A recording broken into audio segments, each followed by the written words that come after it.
Ang kwento ni Tomby.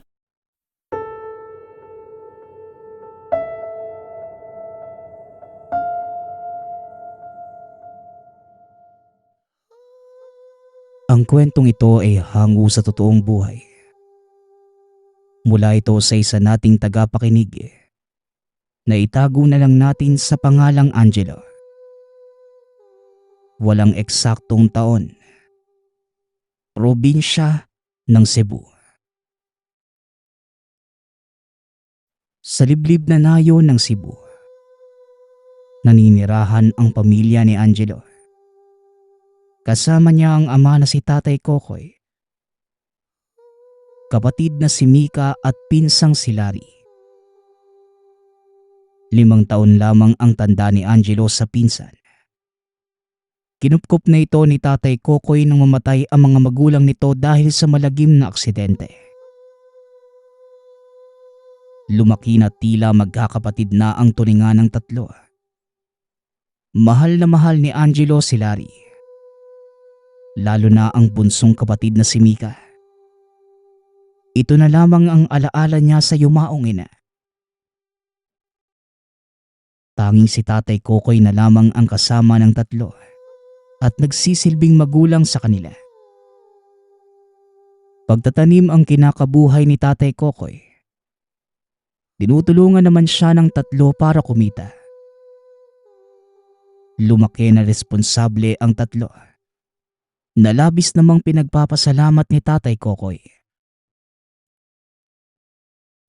Tay, kailan ka po ba titigil sa pagiging manggagamot? Matanda ka na po para sa trabahong yan eh. Wika ni Angelo. Bukod sa pagtatanim, si Tatay Kokoy ay isa ding manggagamot. Nais na itong pahintuin ng mga anak dahil may katandaan na ito. Hanggat wala akong kapalit, pagpapatuloy ako sa aking ginagawa. Ako na lamang ang inaasahan ng ating mga kasamahan dito sa nayon. Wika ni Tatay Kokoy. Pero tay, isipin mo naman ang sarili mo. Hindi puro yung kapakanan ng iba. Tugon ni Angelo. Alam kong matanda na ako, anak. Pero hihinto lang ako kapag may kapalit na ako. Gusto ko sanang isa sa inyo ni Mika ang pumalit sa akin. Dahil kayo ang mga totoo kong anak. Muling wika ng ama. Tay, ano po bang dapat gawin? Ayoko naman na si Mika ang pumalit sa'yo. Ako na lang po kung pwede. Tsaka bilang panganay po, ako dapat ang sumunod sa yapak mo. Tugon ng binata. Handa ka na ba sa responsibilidad na kaakibat, anak? Hindi basta-basta ang tungkulin ko. Muling wika ni Tatay Kokoy. Natahimik na lamang si Angelo sa sinabi ng ama. Ngunit alam niya na siya na lamang ang maaaring humalili sa ama bukod kay Mika. Bata pa lamang, alam na ni Angelo na magiging katulad siya ng ama. Ngunit sa bigat ng responsibilidad, madalas napapaisip ang binata. Matapos ang pag-uusap ay tumango na lamang si Angelo sa ama. Umalis na ito at nagpunta sa kabilang kamalig para magluto. Habang nagluluto, napapaisip si Angelo at dito na siya nilapitan ni Larry. Insan, handa ka ba talaga na maging kagaya ni Tiyo? Alam mo naman kung gaano kabigat ang tungkulin na pasan-pasan niya eh. Wika ni Larry. Oo nga kuya, pwede namang ako na lang eh. Palagi nilang ikaw ang nagsasakripisyo para sa pamilya. Buhat nang mamatay si nanay. Ikaw na naging katuwang ni tatay. Panahon na siguro para ako naman. Dagdag ni Mika. Bunso, gusto kong makapagtapos ka ng pag-aaral. Ikaw na lang ang tumupad sa pangarap ko na maging isang pulis. At ikaw naman, Larry, para sa magulang mo na namayapa, pagbutihan mo din ang pag-aaral. Para kahit hindi ko natupad ang pangarap ko, kahit papano nakita ko sa inyo. Ako na ang bahala kay tatay. Bata pa lang ako. Handa na ako sa bigat ng responsibilidad na gagampanan ko kapag pumalit na ako kay tatay. Tugon ni Angelo. Natahimik ang dalawa at nagpatuloy na lamang sa ginagawa. Narinig naman ni Tatay Kokoy ang kanilang usapan at napangiti sa sinabi ng anak.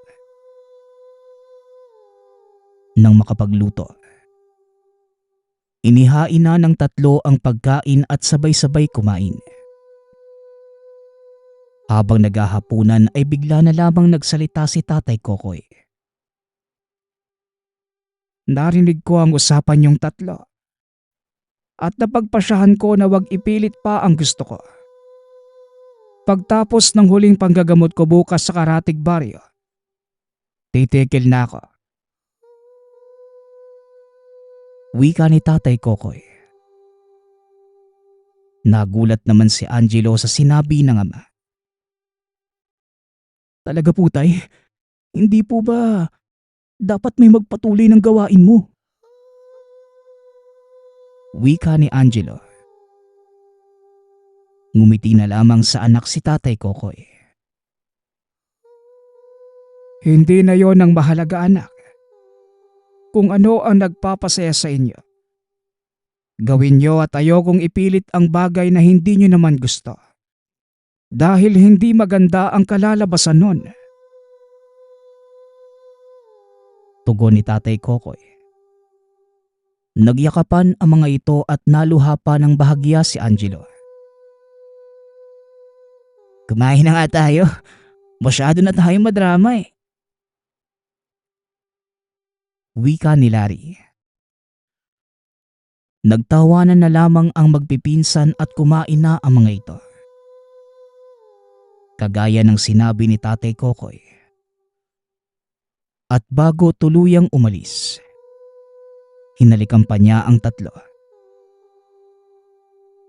Tay, mag-iingat ka po ah. Hihintayin namin kayo. Wika ni Mika. Kaya nga tay. Tsaka pagkatapos nito, mas mainam pong lumipat na po tayo para magsimula ulit. Dagdag ni Angelo. Sige mga anak, kung yan ang gusto nyo, yan ang gagawin natin. Ihanda nyo ang paborito kong ulam at babalik din ako kagad mamaya. Pagpapaalam ni Tatay Kokoy. Nagyakapan ang mga ito at umalis na ang matanda. Kagad nagpunta sa tubuhan si Angelo upang mag-ayos ng mga ititinda. Inabot na ito ng gabi kaya naman nagmamadali na itong umuwi. Dahil palaging gusto ni Tatay Kokoy ay sabay-sabay silang kumain. Pagkarating sa tahanan, laking pagtataka ni Angelo dahil nasa labas si Larry at Mika. Oh, bakit nandito kayo sa labas? Gabi na. Nakapagluto na ba kayo? Tanong ni Angelo. Ibinaba nito ang mga nakuhang tuba at uminom ng tubig. Insan, wala pa si Tio eh. Nag-aalala na nga kami ni Mika. Dahil hindi naman nun ugaling magpagabi. Tugon ni Larry. Kaya nga kuya eh.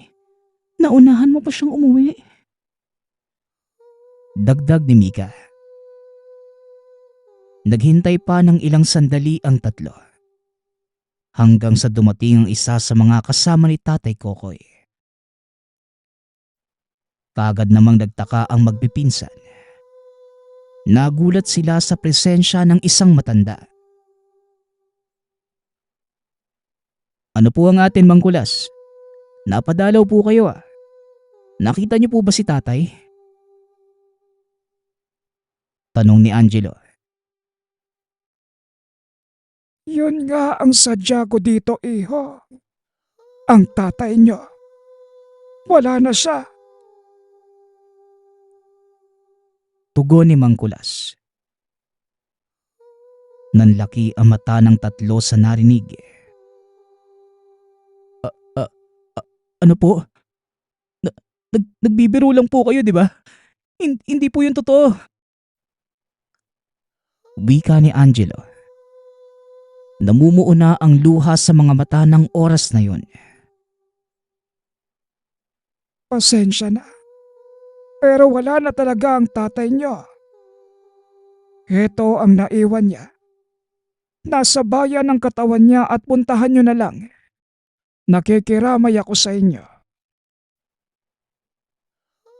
Tugon ni Mang Kulas. Hindi makapaniwala ang tatlo sa nangyari. At bago makaalis si Mang Kulas, nagsalita naman si Larry.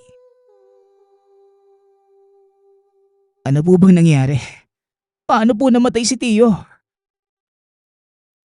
Tanong ni Larry. Naging mahirap ang labanan namin sa mga aswang. Ako at si Kokoy. Kami na lang sana ang matitira sa laban. Pero binuwis niya ang kanyang buhay para makatakas ako. Binalikan ko ang tatay niyo na makahingi ako ng tulong sa iba naming mga kasamahan. Pero huli na ang lahat. Nakatakas na ang grupo ni Chris. Tugon ni Mang Kulas. Napaupo na lamang si Angelo sa narinig. Kung sinunod lang sana ako ni tatay, hindi sana nangyari ang lahat ng ito eh. Kasama pa sana natin siya. Wika ni Angelo. Huwag mong sisihin ang sarili mo, Insan. Puntahan na natin si Tio. Tugon ni Larry. Nanginginig ang tatlo habang kasama si Kulas, papunta ng morgue. Nang makita ang bangkay ng ama, napahagulgol kagad ang tatlo. Tay, naluto na namin ni Kuya Larry ang paboritong mong ulam. Bakit naman po hindi ka tumupad sa usapan natin? Wika ni Mika. Kahit wala ng buhay ang ama, niyakap pa rin niya ito ng mahigpit. Ang daya mo naman, tay. Nangako ka sa amin pero hindi mo tinupad. Paano na po kami ngayon na hindi ka na namin kasama? Wika ni Angelo. Insan, ano nang gagawin mo? Namatay si Tio dahil sa mga aswang na yon. Hahayaan na lang ba natin ang nangyari? Tanong ni Larry. Ako kuya, hindi. Paghihiganti ko si tatay. Hindi ako papayag na hindi sila magbabayad sa ginawa nila. Tugon ni Mika. Lumuwas kayo na Maynila, Larry. Ako na ang bahala sa lahat. Susunod ako kapag naayos ko na lahat dito. Wika ni Angelo. Pero Insan, ayaw ni Tito na magkakahiwalay tayo. Isa pa, ang laban mo ay laban nating lahat. Wika ni Larry. Tama si Kuya. Hindi ka namin iiwan dito. Dagdag ni Mika. Wala nang nagawa pa si Angelo dahil yon ang kagustuhan ng dalawa. Matapos ang pag-uusap ay inasikaso na ng mga ito ang burol ni Tatay Kokoy. Masakit para sa kanila ang nangyari. Ngunit patuloy na nagpakatatag ang tatlo. Hindi na pinatagal pa ang burol ni Tatay Kokoy. At nang mailibing ito ay nagpunta sa bahay ni Kulas ang tatlo. Anong aten? Bakit napadalaw kayo dito sa akin? Nagtatakang tanong ni Kulas. Nandito po sana kami para magpaturo po ng lihim na karunungan. Gusto po naming makaganti doon sa pumatay kay tatay. Tugon ni Angelo. Nagulat naman ang matanda sa sinabi ng binata. Kayong tatlo? Baka naman nagpapadalos-dalos lang kayo ng desisyon dahil sa nangyari kay Kokoy. Kilala ko ang tatay niyo. Hindi niya gugustuhin na pumasok kayo sa ganitong gulo. Pasensya na pero hindi ko kayo matutulungan. Wika ni Mang Kulas. Hindi lang naman po ito tungkol sa tatay namin eh. Nakasalalay po dito ang katahimikan ng ating baryo. Nabalitaan po namin halos araw-araw. Iba-iba ang nabibiktima, bata man o matanda. Gusto po naming maibalik ang katahimikan at kapayapaan dito sa baryo natin, Mang Kulas. Tugon ni Larry. Desidido pa talaga kayo. Kung gusto nyo lamang matuto para makapaghigante, hindi ko kayo tuturuan. Dahil ang lihim na karunungan ay ginagamit lang para sa kabutihan. Muling wika ni Mang Kulas. Nagkatinginan ang tatlo at ilang sandali pa. Lumuhod ang mga ito sa harapan ng matanda. Pakiusap po. Turuan niyo po kami. Wala na kaming ibang malalapitan bukod sa inyo, Mang Kulas. Kaya naman, pagbigyan niyo po sana kami. Pagmamakaawa ni Mika. Napabuntong hininga na lamang si Kulas dahil sa pagpupumilit ng tatlo. Lahat po ng sasabihin mo, susundin namin. Basta wag lang gumawa ng masama. Dagdag ni Larry. Pero kung ayaw niyo po, kahit ako na lang. Pakiusap, Mang Kulas. Kahit isa lang sa amin ang turuan niyo. Wika ni Angelo. Napasimangot naman ang dalawa sa sinabi ng binata. Talaga lang insan ah. Pagkatapos ng lahat-lahat sasabihin mo, ikaw na lang. Wika ni Larry. Nakabusangot pa ang mukha nito. Pwede ko naman kayong turuan kapag natuto na ako eh. Kesa naman wala sa atin ang turuan, di ba? Tugon ni Angelo. Napahawak na lamang sa noo si Mika. Maging seryoso naman kayo. Pero may punto din naman si Kuya Angelo eh. Wika ni Mika. Napahagalpak ng tawa si Mang Kulas dahil sa kakulitan ng tatlo. O siya, may ibibigay ako sa inyong pagsubok. At kapag nalampasan niyo ang ibibigay ko, pangako, tuturuan ko kayo pero hindi yon magiging madali. Wika ni Mang Kulas. Kaagad namang napatayo ang tatlo at napangiti. Handa na po kami, Mang Kulas, sa kahit anong pagsubok na ibibigay mo sa amin. Wika ni Angelo. Opo, Mang Kulas.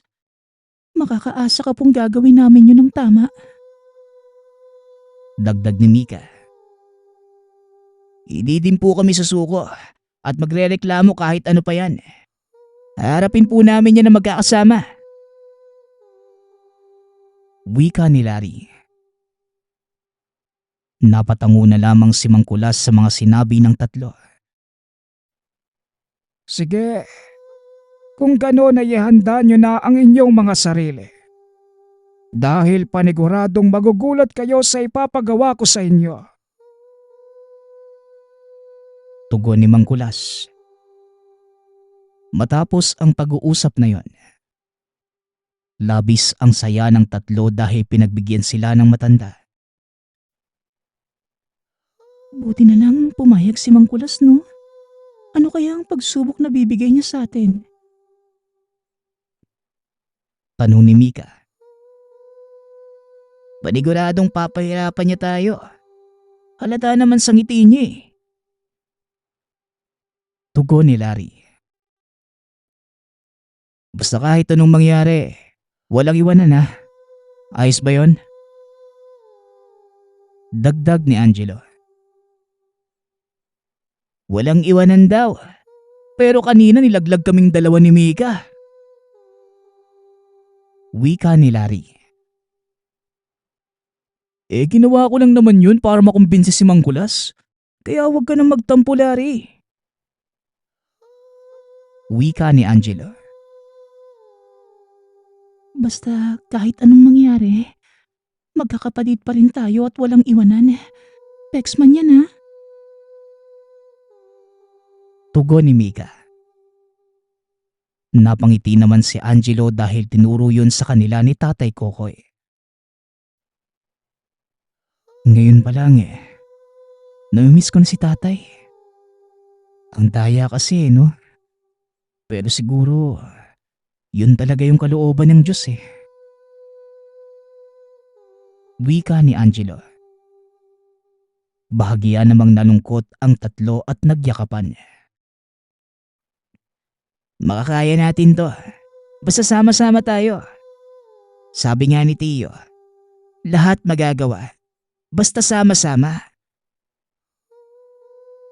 Tugon ni Larry.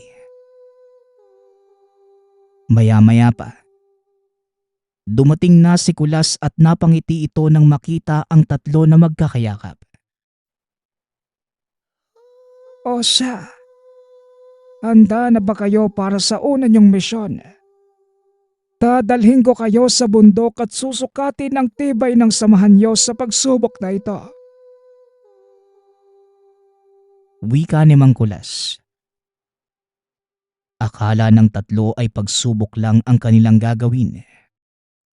Ang hindi nila alam, inihahanda na pala sila ni Mang Kulas para sa totoong labanan.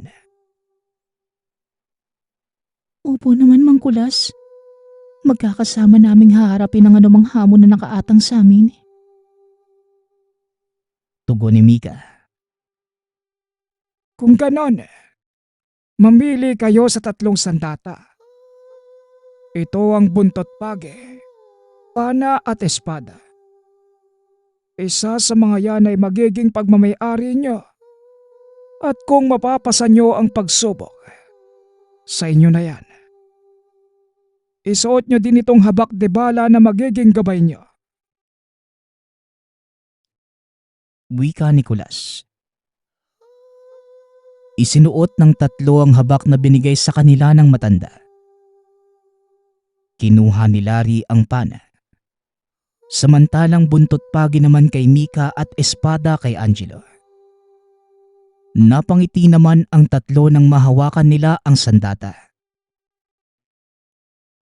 Dapat pala, noon palang inaral na natin ang lihim na karunungan para hindi na nawala sana si tatay. Wika ni Mika. Bakit nga ba hindi kayo nakinig sa tatay nyo? Masaya ang makatulong sa kapwa. Tanong ni Mang Kulas. Masyado lang po siguro kaming nakampante. Gusto din po kasi naming tumigil na si tatay.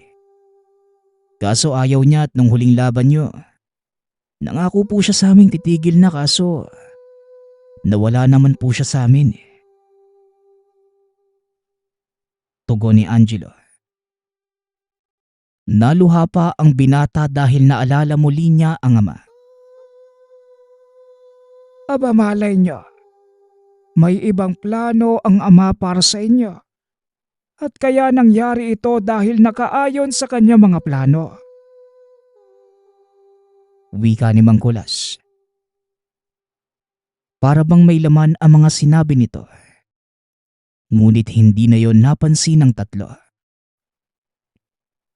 Matapos makapaghanda, nagpunta na sa bundok ang mga ito kasama si Mang Kulas. Hindi man nila alam ang gagawin. Naghanda na sila sa anumang pagsubok na ibibigay sa kanila ng matanda. Pagkarating ng bundok, nagulat ang tatlo dahil nakita nila ang iba't ibang mababangis na hayop. Tila naghihintay sa kanilang pagdating at handa silang salakayin. Napalunok ang tatlo at napatingin sa isa't isa. Parang kakainin tayo ng mga hayop na yan. Nakakatakot silang tumingin . Wika ni Larry. Oo nga Kasi naman nang babawis nila. Unang tingin pa lang, halatang gutom na Tugon ni Mika. Ano mga bata? Handa na ba kayo sa pagsubok na gagawin ko? Lalabanan niyo ang mga mababangis na hayop na yan. Dahil gaya ng itsura nila, ganyan din ang inyong makakalaban kung sakaling makapasa kayo. Tanong ni Mang Kulas. Baka naman mamatay kami dyan. Tsaka ganyan ba talaga yung itsura nila? Nung bumagsak siguro yung kasamaan at kapangitan, gising siguro sila kaya nasalo nila no? Wika pa ni Angelo. Natawa naman ang kapatid at pinsan. Grabe ka naman kung makapintas kuya. Pero tama ka. Ang pangit kung ganyan yung itsura ko. Hindi na ako lalabas Tugon ni Mika. Tama na ang pag-uusap na yan. Maghanda na kayo dahil mag-uumpisa na ang inyong pagsubok. Tandaan niyo, tibay ng loob at samahan ng inyong sandata para manaig sa anumang labanan. Wika ni Mang Kulas. Handa na po kami. Kaya natin to. Basta sama-sama tayo. Tugon ni Larry. Sumugod na ito sa loob at kagad nagsimulang panain ang mga mababangis na hayop. Kahit hindi tumatama ay nagpatuloy lang si Larry. Habang si Mika naman, iwinasiwas ang buntot pagi at kahit sino lang ang tamaan nito. Wala siyang pakialam. Samantalang si Angelo naman, sanay ito sa paggamit ng espada kaya naman hindi na ito nahirapan. Ilang sandali pa ang lumipas.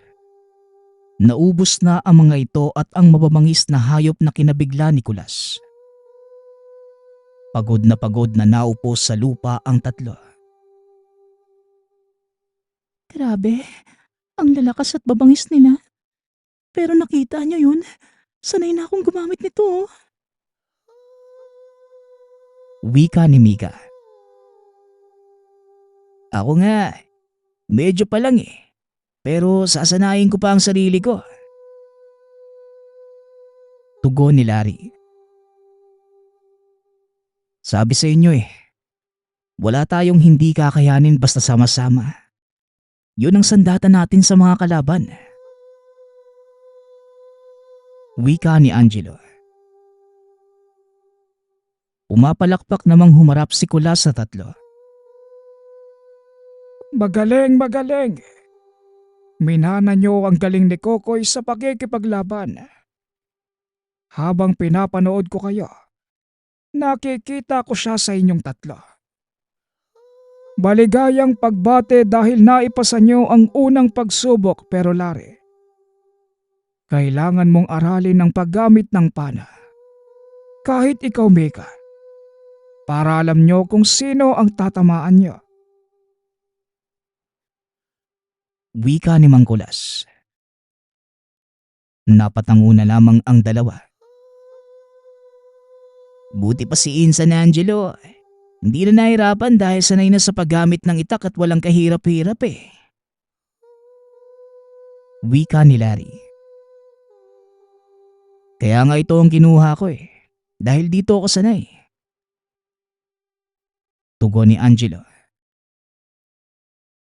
Hindi naman mahalaga kung sanay kayo o hindi. Dahil nasa inyo kung paano nyo gagamitin ang sandata na nakuha nyo. Muling wika ni Mang Kulas. Napatango na lamang ang tatlo. Pagkatapos ng unang pagsubok, hindi na nakapagpahinga ang mga ito dahil nagpunta kagad sila sa ikalawang pagsubok. Mabilis namang nagawa ng mga ito ang pagsubok na binigay sa kanila ni Mang Kulas. Nagyakapan naman ang tatlo at tila nakalimutan na nila ang paghihigante. Masaya akong nakapasa kayo sa mga pagsubok ko. Handa na kayo para humarap sa tunay na labanan. Wika ni Mang Kulas. Nagulat ang tatlo sa narinig dahil sa pagkakaalam nila. Pagsubok lamang ang lahat ng yon. Po, teka, yun na po yun? Parang nakakagulat naman po. Tanong ni Larry. Siyempre biro lang. Mabusisi ang pag-aaral ng lihim na karunungan. Kaya naman mahaba-haba pa ang tatahakin niyo. Tugon ni Mang Kulas.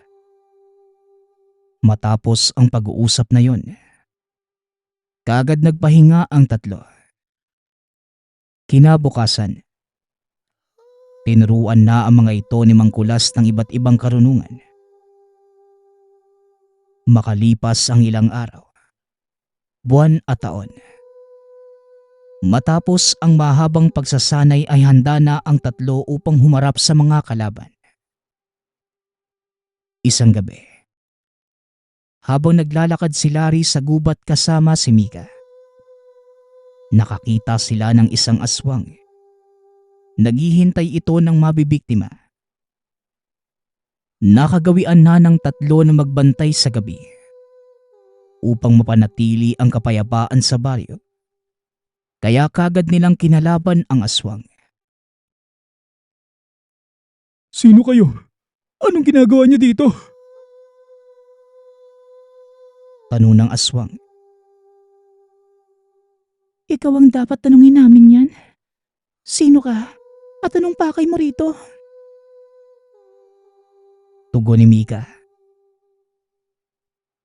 Ako nga pala si Buboy. Ang kinakatakutan sa baryong ito. Kaya umalis na kayo sa dadaanan ko. Kung ayaw niyong gawin ko kayong hapunan sa araw na ito. Muling wika ni Buboy. Narinig naman ni Angelo ang sinabi ng aswang. Kaya kagad niya itong kinalabit mula sa likuran. Ang lakas naman ng lobong magpakilala, no? Pagsisisihan mong lumabas ka pa ngayong gabi. Wika ni Angelo. Tsaka ang pangit mo. Bagay na bagay nga sa'yo yung pangalan mo eh. Tapos ang paho mo pa. Dagdag ni Larry. Angelo, natatandaan kita.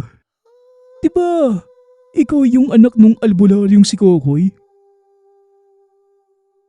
Tugon ni Buboy. Nagulat ang tatlo sa narinig mula sa aswang. Kilala mo ang tatay namin? Paano mo nakilala si kuya? Tanong ni Mika. Sino bang hindi makakakilala sa tatay nyo? Na halos umubos sa aming lahi. Noon ko pa binabantayan niyang kuya nyo eh. Para gumanti sa tatay nyo kaso napatay ng tatay ko si Mang Kokoy eh. Tugon ni Buboy. Anong sabi mo? Ang tatay mo ang pumatay sa tatay namin? Tanong ni Angelo. Tumawa naman ng malakas si Buboy. Sinubukan pa nitong tumakas ngunit naitali ito ni Mika gamit ang buntot pagi. Sige, patayin niyo ako nang mayari kayo sa tatay ko. Alam niyo ang kalalagyan niyo kapag kinanti niyo ako. Pang-aasar pa ni Buboy. Ngumiti naman si Larry at ginamit nito ang pana upang takutin si Buboy. Pinagpawisan nito at kita sa mga mata ang takot. Oh, bakit parang natatakot ka ata? Kanina, ang tapang-tapang mo ha. Ilang sandali pa. Bigla silang nakakita ng lumilipad sa itaas. Kaagad namang naalarma ang tatlo. Pakawalan niyo ang anak ko. Kung ayaw niyong isa-isahin ko kayo. Wika ng malaking aswang. Tatay, kanina pa nila ako pinagtutulungan. Ipakita mo nga sa kanila ang hinahanap nila. Pagsusumbong ni Buboy. Magsasalita pa sana si Chris. Nang bigla na lang pinugot ni Angelo ang ulo ni Buboy nang walang pag-aalinlangan. Kahit sila Larry ay nagulat sa ginawa ni Angelo. Bakit mo naman ginawa yun, Insan? Dapat pinahirapan muna natin siya. Wika ni Larry. Bakit pa? Dapat lang ang ginawa ko sa kanya. Para maramdaman ng tatay niya ang pakiramdam na mawala ng mahal sa buhay. Tugon ni Angelo. Walang hiya ka. Pagsisisihan mo ang ginawa mo. Sigaw ng aswang. Mabilis nitong sinugod si Angelo. Pero nahawakan ni Mika ang kamay ng aswang gamit ang buntot pagi. Hindi ka namin hahayaan na malapatan ng kahit sino sa amin. Wika ni Mika. Ngumiti lamang ang aswang. Mabilis nitong hinila ang buntot pagi at nasakal si Mika. Ganito ang nangyayari sa mga pakilamerong kagaya mo. Wika ni Chris. Sinuntok nito ng malakas si Mika. Tumilapon ito sa puno at sa galit. Pinana ni Larry ang aswang at tinamaan sa kanang dibdib. Mabilis na kumilos ang binata. Sinaksak ang aswang ng walang pag-aalinlangan. Ngunit nahawakan nito ang espada. Akmang ihahataw na sana ito kay Angelo. Ngunit mabilis naman itong nakaiwas. Subalit nadaplisan ito sa tagiliran kaya napalhod ito. Kuya, hindi ko hahayaan na masaktan mo pa kami. Sigaw ni Mika. Iwinasiwas nito ang buntot pagi at sunod-sunod na hinataw ang likod ng aswang. Napaluhod sa sobrang sakit si Chris. Nakakuha ng pagkakataon ang tatlo. Ngunit bago pa man nila magawang masaksak muli ang aswang, nawala ito at nagulat na lamang si Larry dahil hawak-hawak na nito si Angelo. Pagmasdan niyo kung paano ko dudukutin ang puso ng pinakamamahal niyong kapatid, kagaya ng ginawa ko sa tatay niyo. Wika ni Chris. Nilabas nito ang matutulis na kuko. Akmang dudukutin na sana ang puso ni Chris. Ngunit napana ito ni Larry diretso sa puso. Nabitawan ni Chris si Angelo. Hindi na nagsayang pa ng oras ang binata. Sinaksak nito sa tiyan ang aswang. Sinakal naman ni Mika si Chris gamit ang buntot pagi. Dito na nagwakas ang buhay ni Chris. Huli na nang makarating si Mangkulas. At ang tanging naabutan ay bangkay ng mag-amang aswang. Paano? Paano nyo nagawang mapatay ang mag-amang aswang? Napakalalakas nila. Tanong ni Mangkulas. Kayo na din po naman ang nagsabi, di ba? Kapag sama-sama, mananaig kami laban sa kasamaan. Sa tulong ng isa't isa, natalo namin ang pinakamalakas na aswang. Tugon ni Angelo. Nagyakapan pa ang mga ito at bigla na lamang nawalan ng malay ang binata. Dali-dali namang inuwi ni Mangkulas ang binata sa tahanan. Ginamot at kinabukasan na nagising. Hanggang sa lumipas ang ilang araw, buwan at mga taon. Patuloy lamang sa pagtatanggol ng bayan ang tatlo. Magpasa hanggang ngayon. May sari-sarili ng pamilya ang mga ito.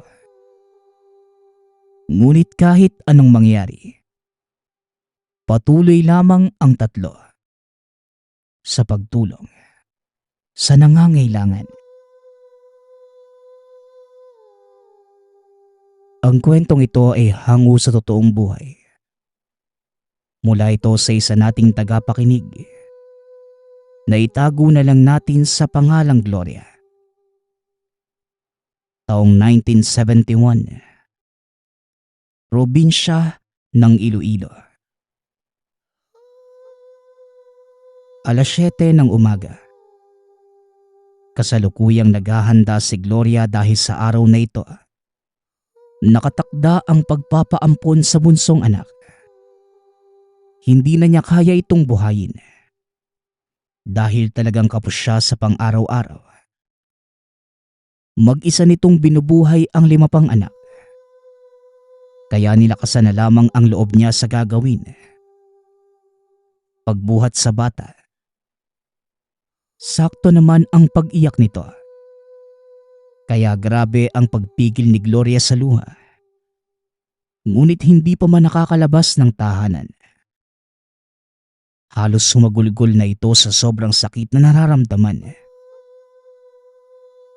Ngunit ng mga oras na yon, tanging tapang na lamang ang pinanghahawakan kapalit na maayos na buhay ng bata.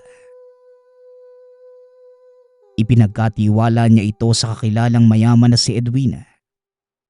Nakatira sa kabilang baryo. Maganda ang buhay at nag-iisa lamang sa tahanan. Kaya sigurado si Gloria na mamahalin ang anak niya na parang sariling kadugo. Habang naglalakad, hindi naman maiwasan ng mga nakakasalubong na magtanong kung saan ito pupunta. Ngunit hindi na lamang tumutugon pa.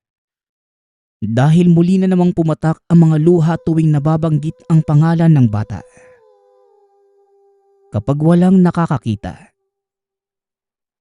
panay ang bili nito sa walang muwang na anak na palaging tatandaan na mahal siya ng ina.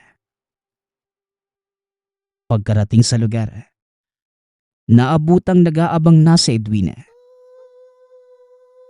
Sinalubong nito si Gloria at halos walang humpay sa kakaiyak ng tuluyan ng kargahin ni Edwina ang bata. Dahil naiintindihan naman nito ang nararamdaman ng isang ina. Minabuti muna ng ginang na paupuin muna sa loob si Gloria at antayin kumalma. Samantalang si Gloria naman, ramdam na ramdam ang hapdi sa gagawing pag-iwan sa bata. Ayon dito, nang mga panahong yon ay halos walang salitang makalabas sa bibig. Dahil sa sobrang sakit na nararamdaman. Maya-maya pa, nang pumasok sa isipan ang magandang buhay na nag-aabang para sa anak, Lakas loob na itong nagpaalam kay Edwina at hindi na muli pang nilingon ang bata. Gloria, dumalaw kayo dito Ano mang oras ay bukas ang tahanan ko para makita mo ang anak mo. Huwag kang mag-alala. Ituturing ko siya bilang isang prinsesa. Wika ni Edwina. Tumango na lamang si Gloria habang pumapatak ang mga luha. Dumiretso na ito sa paglalakad para hindi na muli pang makita ang anak. Dahil hindi niya kinakaya ang pag-iyak nito. Pagkarating sa tahanan, dumiretso ng kusina para makainom ng tubig. Dito naglumpasay ang inang nawalay sa anak habang umiiyak. Buong maghapon itong halos hindi makagalaw. Dahil sa sobrang sakit ng nararamdaman. Kinabukasan, 5:00 pa lamang ng umaga ay naglalakad na si Gloria papunta sa kabilang barangay para mamasukan bilang katulong sa tahanan ng kapitan sa lugar.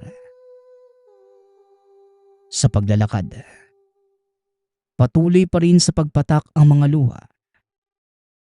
Naaalala pa rin niya ang anak. Nang malapit na ito sa pinagtatrabahuhan, kinondisyon ang sarili na wag nang iiyak. Iniisip na maayos na ang kalagayan ng bunsong anak at kinakailangang sipagan sa trabaho dahil 5 pa ang anak na kailangang buhayin. Pagkarating sa trabaho, kaagad na gumawa ng mga gawaing bahay ang ginang. Palagi siyang pinapasabay sa pag-aalmusal ng pamilya. Ngunit madalas itong tumatanggi dahil nahihiya ito. Lalo pat kapitan sa lugar ang may-ari ng tahanan. Matapos makapag-almusal ang pamilya, madalas, ang naiiwan na lamang sa tahanan ay ang babaeng asawa ng kapitan. Kaya ito rin ang nakakausap ni Gloria. Napakabait nito. At sa katunayan, naging kaibigan na din dahil sa tagal ng pagsasama. Gawa ng kung ano-ano ang napag-uusapan ng dalawa. Naibahagi na din ni Gloria ang nagawang pagpapaampon sa bata. Dahil dito, nakaramdam din ng lungkot ang amo at kahit papano'y pinalakas ang loob ni Gloria. Sa maghapong pagtatrabaho, hindi naman gaanong mabigat para sa ginang dahil sa mabait ang amo. Tuwing 5:00 naman ng hapon, nakakauwi na si Gloria sa tahanan. Dito nag-uumpisa muli ang pagiging nanay ni Gloria. Mahirap man, dahil halos walang pahinga ngunit kinakailangang kayanin para sa mga anak. Sa ganitong paraan umiikot ang buhay ng pamilya sa loob ng 14 na taon. Dahil malalaki na ang anak at 3 ang nagtatrabaho, nakahinga at nakaluwag-luwag na rin ang pamilya. Hanggang sa naisip ni Gloria na kaya nang buhayin ang bunsong anak. Nagpasya si Gloria na muli itong kunin kay Edwina. Araw ng linggo. Dahil wala namang trabaho si Gloria ay pumunta siya sa tahanan ni Edwina. Pagkarating sa lugar, naabutan niya ang ginang. Ngunit wala ang bata at ayon kay Edwina, sinama ito ng kapatid sa karatig probinsya. At 1 buwan pa bago muling bumalik. Dahil sa nalaman, nalungkot si Gloria ngunit nag-abiso na lamang na babalik sa 1 buwan. Hindi na muna siya pinauwi ni Edwina bagkus nagkaroon ang dalawa ng kaunting kamustahan. Maya-maya pa, nagpaalam na din si Gloria dahil naalalang kailangang samahan ng anak sa pagsisimba sa hapon. Bago pa man tuluyang makalabas ng bakuran, sumigaw si Edwina. Napakaganda naman ng binti mo, Gloria. Wika ni Edwina. Ngumiti na lamang ang ginang. Nagpasalamat at diretso nang naglakad papauwi.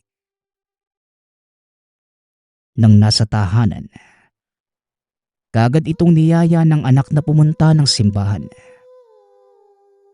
Halos 2 oras din ang tinagal dito ng dalawa. At matapos ay bumalik na sa tahanan. Habang nagpapahinga si Gloria sa bakuran, hindi mawala sa isipan ang bunsong anak. Ngunit maya-maya pa, nang magpa siyang pumasok na ng tahanan, hindi na nito maigalaw ang mga binti. Kaya naman napasigaw na lamang si Gloria at nagsilabasan ang mga anak. Nang mga oras na yon, ramdam ni Gloria na halos mabali ang buto niya sa sobrang sakit. Idiniretso na ito ng mga anak sa higaan para makapagpahinga. Dahil baka lamang sa pagod sa paglalakad. Nang sumunod na araw, hindi pa rin nakayanan ng ginang na maglakad. Kaya nagpasya ang mga anak na dalhin na ito sa pinakamalapit na ospital sa lugar. Niresitahan lamang siya ng gamot at kagad ng pinauwi.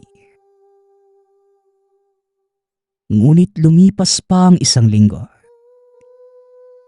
Hindi pa rin nakakapaglakad si Gloria at tila nabubulok na rin ang mga binti.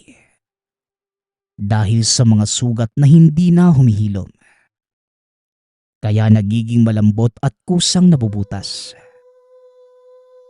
May mangilan-ngilan na halos makita ang buto. Kaya labis na ang pag-aalala ng mga anak.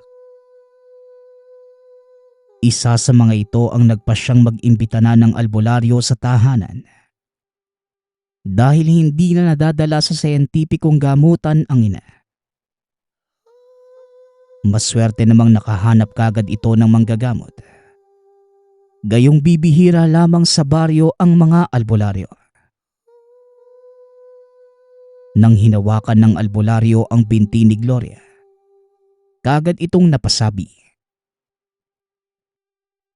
O iha, ikaw pala ang ina na nagpaampon ng bata kay Edwina. Wala kang kaalam-alam na hindi siya ordinaryong tao. Isa siyang boyogan. Aswang na matatalas ang dila kaya anumang isumpa talagang nangyayari. Ngunit idinadaan ito sa matatamis na salita. At kalaunay kabaliktaran ng sinasabi ang nangyayari sa biktima. Malamang ang nararamdaman mo ngayon. Kagagawan yon ni Edwina. Pinapayuhan na kita, iha. Huwag mo nang tangkain pang bawiin ang anak mo. Dahil lubhang mapanganib na kalabanin si Edwina. Protektahan mo na lamang ang pamilya mo. Dahil sigurado akong maayos naman ang kalagayan ng isa mo pang anak sa piling niya. Pagpapaliwanag ng albularyo. Dahil sa narinig, halos hindi malaman ni Gloria ang nararamdaman. Nagsimula na ang albularyo sa panggagamot. Tumagal din ng 2 oras at nang matapos ito, muling nag-abiso ang manggagamot na maaari siyang tawagin kung sakali man na gusto muling makausap si Edwina. Maya-maya pa, nagpaalam na ito habang si Gloria naman walang humpay pa rin sa kakaisip sa magiging tamang desisyon. Lumipas pa ang 1 linggo. Tuluyan nang naghilom ang mga sugat ni Gloria at muli nang nakalakad. Kasabay nito, pumunta siya sa tahanan ng albularyo para magpasama sa pakikipag-usap kay Edwina. Pagkarating sa tahanan nito, naging mahinahon naman ang pag-uusap ng tatlo. Pumayag si Edwina na makita nito ang anak ng panandalian. Kapalit ang 2 boteng alak at isang buhay na manok. Kaya ng sumunod na araw, kagaya ng hiling ng buyugan, nagdala si Gloria ng 2 bote ng alak at isang buhay na manok. Matapos maiabot sa nilalang ang hiling, at sa unang pagkakataon ay muling nakita ang bunsong anak na halos hindi na makilala. Ayon sa kanya, napakaganda nitong dalaga at mukha namang naaalagaan ng maayos. Malusog ang pangangatawan at maayos din kumakipag-usap. Napaluha na lamang si Gloria dahil sa loob ng napakatagal na panahon. Tsaka lamang muling nahagkan ang sariling anak. Magmula ng araw na yon, isang beses sa isang buwan kong dalawin ni Gloria ang anak. Dahil sa napapansin ito ng mga kapitbahay, hindi maiwasang matanong dahil sa mga dala. Ngunit palusot na lamang ni Gloria na ipinambabayad yun sa utang. Samantalang ang iba pang mga anak, naiintindihan naman ang ginagawa ng ina. Sa loob ng napakatagal na panahon, yon ang naging paraan ni Gloria sa pagsilay sa anak. Ngunit dumating ang isang araw na biglang naglaho sa Edwina sa lugar. Dahil dito hindi na rin muli pang nasilayan ng anak. Ngayon na matanda na si Gloria, labis pa rin ang pagsisisi sa nagawa. Dahil kung hindi sana sinukuan ang bunsong anak, hindi ito magiging ampon ng isang buyugan. Ang kwentong ito ay hango sa totoong buhay. Mula ito sa isa nating tagapakinig na itago na lang natin sa pangalang Moy. Taong 1976, probinsya ng Ilocos. Nang mga panahong ito, kasalukuyang nararamdaman ng binatang si Moy na merong kulang sa sarili. Sa pagmumuni-muni ni Moy, naisip niya na baka kulang siya sa pananampalataya. Kaya naman, naglaan ito ng oras sa araw-araw para makadalaw sa simbahan. Nang mapagtantong ito nga ang kinakailangang pagtuunan ng pansin, nagpa siya ang binata na umuwi na muna ng probinsya para makalayo sa mga temptasyon ng lungsod. Bukod sa pagtatrabaho dito, may mga panahong inaamin ng binata. Nadadala ito ng barkada at bisyo tulad ng alak, babae, at minsan pa nga ay droga. Kaya gayon na lamang ang pagpupursige nitong makalis sa masasamang gawain. Dahil batid rin na wala namang maitutulong sa buhay ang ginagawa. Sa katunayan, madalas pang nalulustay sa walang kwentang bagay ang pinaghihirapang pera. Biyernes ng hapon, matapos ang huling araw sa trabaho, minabuti ni Moy na kagad umuwi ng probinsya. Ngunit dahil napakahaba ng naging biyahe, nang sumunod na araw na ito nakarating, 4:00 ng hapon, pagkarating ng binata sa tahanan ng kapatid na si Salome, sinalubong at kagad itong natanong ng kapatid ang rason sa biglaang pag-uwi.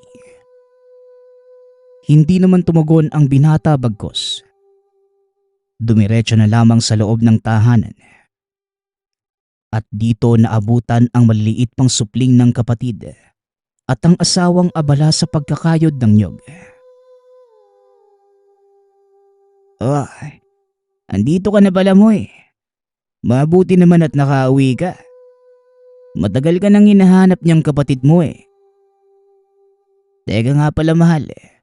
Saan naman tutuloy si Moy? Eh wala nang matutulugan dito sa kwarto natin. Wika ng asawa ni Salome. Ngumiti na lamang ang ginang at tumugon. Napagkakasyahin na lamang ang mga anak. Magmula ng araw na yon, doon na nanirahan si Moy. Ngunit hindi naman maaatim ng konsensya na nahihirapan ng ibang anak ni Salome sa pagtulog kapalit ng sariling espasyo. Dahil dito, nagpa siya ang magkapatid na tutuloy na muna si Moy sa tahanan ni Lola Bating. Araw ng Sabado, dahil wala namang trabaho ang asawa ni Salome, sinamahan nito si Moy papunta sa tahanan ng matanda. Pagkarating sa lugar, nagtataka ang binata dahil nakatira ang matanda sa pinakadulo ng bundok.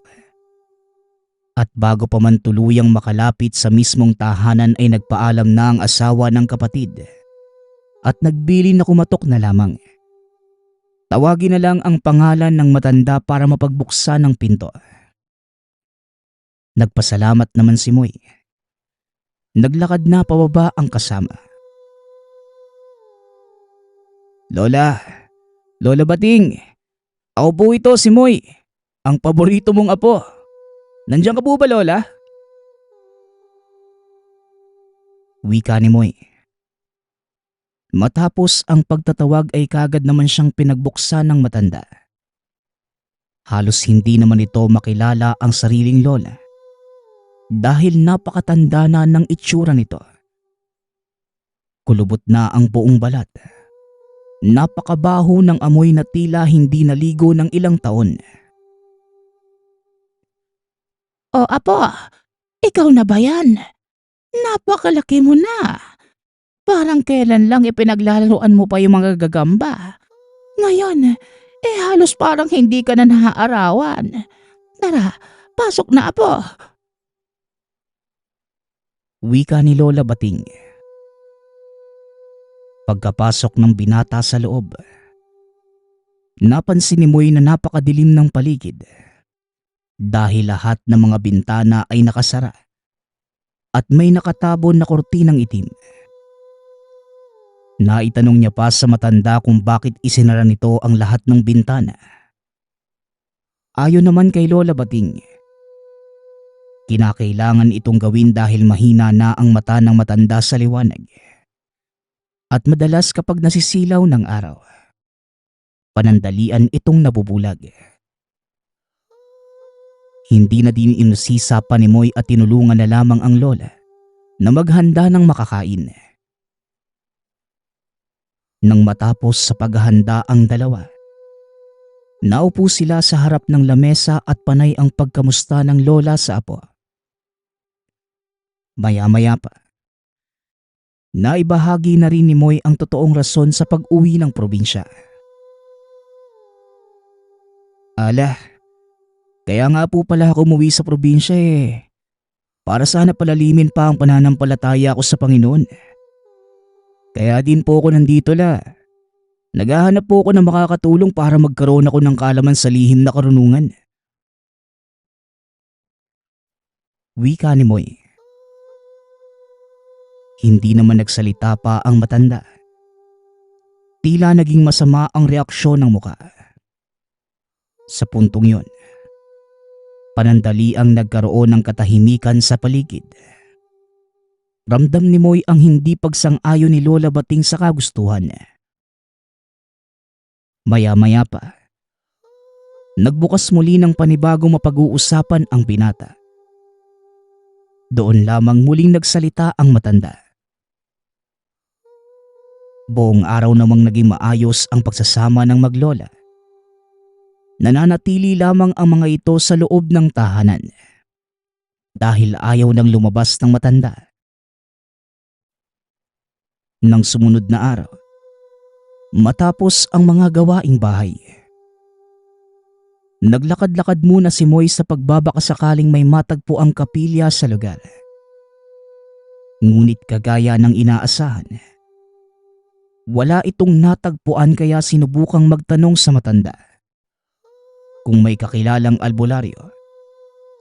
Ngunit kagaya ng dati, hindi ito tumugon sa binata. Alas 4 ng hapon, umuwi na si Moy para makapagpahinga. Naglakad ito sa paligid ng tahanan at nang nagawi sa likod, bumungad sa kanya ang napakadaming sisiw. Lahat ng iyon ay kulay itim, kaya gayon na lamang ang pagkunot ng noo ng binata. Nang akbang hahawakan na sana ito, bigla namang dumating si Lola Bating. Tumitig ng masama sa apo. Nagwika itong wag hahawakan ang mga alaga. Napatras naman si Moy dahil batid sa mukha ng matanda ang pag-iingat sa mga itim na sisiw. Humingi na lamang ng pasensya ang binata. Nauna na itong pumasok sa tahanan para makabawi sa maling nagawa. Nagsimula na itong magluto ng makakain para sa hapunan. Habang abala sa ginagawa, paulit-ulit na naaalala ang mga nakitang sisiw at ang reaksyon ng lola. Kaya hindi na iwasan ni Moy na mag-isip na merong kakaiba. Dahil gano'n na lamang ang pagprotekta ng matanda. At bakit lahat ng sisiw ay kulay itim? Maya-maya pa, biglang pumasok si Lola Bating at nagwikang kinabukasan. Magbebenta sila ng mga alagang sisiw. Tumango naman si Moy, sabay yaya sa matanda na kumain. Matapos ay maagang nagpahinga ang dalawa. Nang sumunod na araw, maagang buwaba ng bundok ang maglola. Ang buong akala ni Moy ay maglalako lamang sila ng mga alaga. Ngunit may pinuntahan silang isang tahanan na malapit sa ilog. Pagkatok ni Lola Bating, kaagad namang may lumabas na isang dalaga.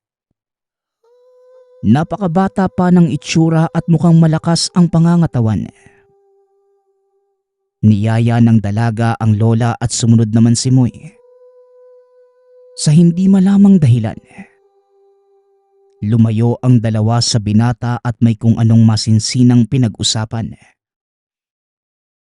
Maya-maya pa, nakita ni Moy na kinuha ni Lola Bating ang isang sisiw sa loob ng bayong. Walang ano-ano itinapat ito sa bibig ng dalaga. At diretso naman itong binuka ang bibig. Walang pag-aalinlangang nilunok ang itim na sisiw. Dahil sa nakita ni Moy, napatayo ito sa kinauupuan. Ngunit hindi ito makahakbang dahil sa puwersang nararamdaman. Kitang-kita ng dalawang mata ni Moy kung paano nag-iba ang anyo ng lola nang tuluyan ng malunok ng dalaga ang sisiw. Bigla itong nagkaroon ng buhok sa buong katawan. Umaba ang mga kuko at naglalaway habang pinagmamasdan ang dalaga. Samantala, yung dalaga naman, naging pula ang mga mata at gumawa ng nakakapangilabot na ingay. Napagtanto ni Moy sa oras na yon, parehas nang naging kakaibang nilalang ang dalawa. Dahil sa tinig ng mga ito. Matapos ang pag-uusap sa hindi maintindihang lengguwahe, bumalik na sa normal ang mga itsura ng dalawa. Nagyaya na rin si Lola Bating na umuwi. Hindi na makapagpasya si Moy kung muli pa bang sasama sa lola. Dahil batid niyang hindi na ito normal na tao kaya naman utal-utal ito sa pagsagot. Alam kong natatakot ka sa mga nakikita mo, iho. Pero huwag kang mag-alala. Dahil marunong naman akong kumilala. At hindi kita pipilitin maging kalahi ko. Wika ni Lola Bating. Bagamat nanginginig pa ay minabuting sumama ng binata bilang pagpapakita pa rin ng respeto. Habang naglalakad, nakasunod lamang si Moy sa likod ng matanda. Hindi namang maiwasang maisip kung ginusto nga ba ng dalaga ang nangyari. O napilitan lamang ito. Hanggang sa makarating sa tahanan. Kung ano-ano na lamang ang pumapasok sa isipan ng binata. Nang tuluyang makapasok sa loob, kagaya ng dati, nanatili lamang dito ang matanda. Habang si Moy naman, ipinagpatuloy na ang gawaing bahay. Dito lamang napagtanto ni Moy kung bakit ayaw na ng matanda sa liwanag at kung bakit hindi nito binubuksan ang mga bintana. Dala ng kuryosidad, muling tinignan ni Moy ang mga alagang sisiw sa likod ng tahanan. Nakitang napakarami pa rin ito. Kaya napabulong na lamang ang binata sa sarili kung ilan pa bang normal na tao ang kakailanganin ng lola. Mahirap mang isipin ang mga pangyayari dahil hindi ito normal. Ngunit paunti-unti namang natanggap kinalaunan. Dati pa man, kahit tumira na sa Maynila, bukas ang isipan ng binata patungkol sa mga kwentong aswang. Dahil nagbinata siya sa piling ng lola, hindi lang niya inaasahan na ang sariling lola pala ay isa sa mga dati nitong nakukwento. Ngunit gayunpaman, malakas ang paniniwala niyang hindi siya ipapahamak ng matanda dahil nararamdaman pa rin ng binata ang pagmamahal ng lola. Hindi man ito komportable sa sitwasyon, ngunit mas pinili pa rin ng binata na manatili sa piling ng matanda dahil sa labis na pagmamahal. Kahit pa nalaman ang katotohanan, magmula ng araw na yon, madalas na niyang nasasaksihan ang pagpapakain ng sisiw sa isang tao. Ayon kay Moy, sadya talagang mapagbiro ang tadhana. Dahil pag-aaral ng lihim na karunungan ang nais, ngunit naging bahagi naman siya sa pagpapalaganap ng lahi ng mga aswang. Lumipas pa ang ilang taon. Binawian na ng buhay si Lola Bating. Sa pagkamatay nito, natapos na rin ang ugnayan ni Moy sa mga nilalang. Lumipat na ito ng lugar. At sa pagkakataong yon, doon pa lamang na ipagpatuloy ang pag-aaral ng karunungan. Magpasa hanggang ngayon, isang ganap na albularyo na si Moy. Ngunit sariwa pa rin sa alaala ang mga karanasan kasama ang lola. Naikukwento rin niya ito sa malalapit na kaibigan. At dahil sa pangyayaring yon, pabiro pa siyang nabansagan na albularyong apo ng aswang. Maraming salamat nga pala sa nagpadala ng ating kwento. Nawa ay nagustuhan niyo ang inyong napakinggan. Ang opinyon ko lamang dito sa kwentong ito, talagang mapagbiro ang tadhana. Meron kang nais makuha na matagal mo nang hinahanap sa sarili mo. Pero syempre, maaaring iba din talaga ang maibigay sa'yo. Pero katulad sa ating kwento, hindi yun nangangahulugan na hindi mo na makakamtan ng gusto mo. Patuloy lang sa pagsusumikap at makukuha mo din ang inaasa mo. Muli, nagpapasalamat po ako sa sumusuporta sa ating channel. Nawa ay patuloy niyo pong suportahan ang ating ginagawa. Hanggang sa muling pakikinig. Paalam.